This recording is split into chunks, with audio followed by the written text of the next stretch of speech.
Yves de Ferrare, bonsoir, merci d'avoir accepté notre invitation. Vous êtes secrétaire régional à Unia et vous êtes bien connu des Nyonnais pour avoir été l'un des principaux artisans du sauvetage de Novartis il y a 6 ans. Cette affaire Generali, qu'est-ce que cela vous inspire ?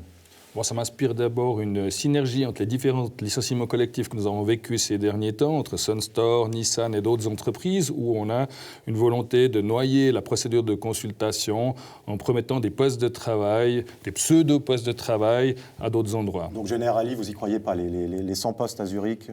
Non, je partage l'avis de M. Rosla. Effectivement, les 100 personnes ne vont pas aller à Zurich. Il va y avoir énormément de personnes qui vont rester ici. Il va falloir trouver des solutions. Pour ça, il faut une véritable consultation dans l'entreprise. Alors, consultation, est-ce que Unia, votre syndicat, est-il déjà mandaté par les employés ? Non, nous aurons une assemblée du personnel qui va avoir lieu. Et nous allons d'abord informer les salariés de leurs droits, parce que c'est très important. Dans un premier temps, nous allons discuter avec eux de la situation.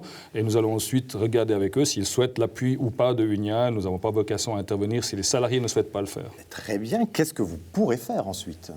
Alors nous pourrons les accompagner dans une consultation. Je pense qu'on a une expertise en la matière. C'est extrêmement important d'analyser point par point tout ce qui se passe dans cette entreprise. Il y a des enjeux absolument importants, non seulement pour les 100 personnes concernées, c'est ça qu'il faut comprendre, mais aussi pour les 200 qui pourraient rester dans cette entreprise, parce que lorsqu'on a une procédure de consultation, il faut voir le futur de l'entreprise également. Qu'est-ce qui va arriver des 200 personnes, un plan social, et notamment aussi au sujet de l'immobilier. Il va falloir aussi faire des analyses. Justement, Yves de Ferrare, il y a 350 employés à Nyon, une suppression de 100 postes. Est-ce qu'il faut craindre pour les autres postes ?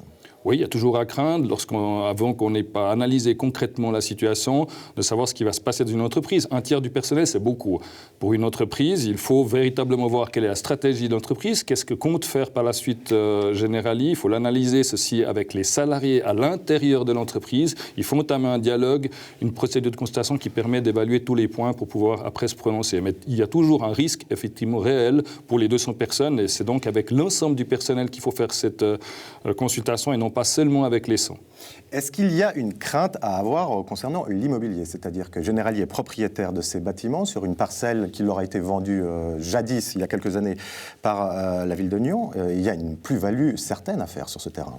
Oui, c'est une hypothèse que le syndicat Unia a en tête, évidemment. On ne peut pas l'affirmer du tout aujourd'hui, mais c'est quelque chose qu'il faut évaluer sérieusement, parce qu'on a déjà vu quelques entreprises de la région. L'immobilier, la valeur immobilière dans cette région est importante, et donc quelques entreprises ont déjà opéré de cette manière, en faisant après une plus-value immobilière. Donc c'est un aspect qu'il faut évidemment avoir à l'œil ces prochains jours. Résumons, ce scénario catastrophe serait, après les 100 emplois supprimés, qu'Unia décide de partir, revendent ces bâtiments, font une plus-value et vont s'installer ailleurs. Unia certainement pas, mais Generali, oui. Generali, pardon. Generali pourrait au conditionnel, évidemment, et on est là dans des hypothèses. Et c'est pour ça que c'est essentiel de faire une évaluation et une analyse sérieuse avec les salariés à l'intérieur de l'entreprise. Et il faut une transparence de l'employeur. Et nous verrons si Generali est prêt à donner des chiffres, à donner concrètement des informations sur cette stratégie. C'est à ce moment-là que nous saurons seulement si les intentions sont bonnes derrière. Qu'en est-il de la relation de ces multinationales avec le monde politique nyonnais ou le monde politique cantonal qui, on le sait, parfois fait des cadeaux fiscaux pour l'implantation de ces entreprises. Qu'est-ce qu'on en sait aujourd'hui ? Bon, aujourd'hui, il y a déjà un premier point qui a été mis en place par le nouveau Conseil d'État actuel, c'est qu'il y a des clauses back qui fait que si les entreprises ne respectent pas les conditions, notamment en matière d'emploi, elles devront rembourser. C'est un élément qui s'est amélioré, mais la situation aujourd'hui, elle ne se situe pas seulement au niveau fiscal. À mon avis, elle est aussi sur le partenariat social, les conventions collectives qui sont absentes de ces entreprises. Et là, ça pose un sérieux problème parce qu'il n'y a pas de contact entre les partenaires sociaux. Donc, on ne peut pas suivre ces entreprises sur le long terme. Et là, le Conseil d'État, comme d'ailleurs la Confédération, a beaucoup à faire en matière de Mais ces informations, au bout d'un moment, quand vous entrez dans le combat, vous arrivez à y avoir accès ? Comment, dans quelles conditions l'entreprise s'est implantée ? Qu'est-ce qu'elle a promis ? Qu'est-ce qu'elle doit ?